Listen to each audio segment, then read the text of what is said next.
জানো, আমার মনে হয় বন্ধুদের সাথে হঠাৎ করে বেরিয়ে পড়া ভালো। কোনো প্ল্যান ছাড়াই বেরিয়ে পড়া ভালো। কোথায় যাব, কি করব এইসব না ভেবে বেরিয়ে পড়া ভালো।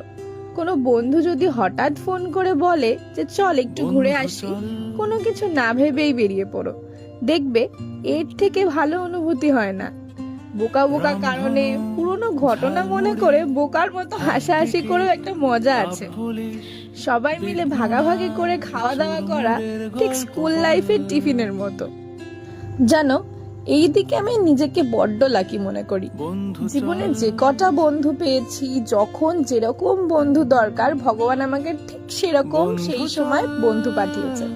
হ্যাঁ, সবার সাথে হয়তো ব্যস্ততার কারণে দেখা হয় না বা কথা হয় না, কিন্তু আমরা যেটুকু পারি যখন পারি দেখা করার চেষ্টা করি।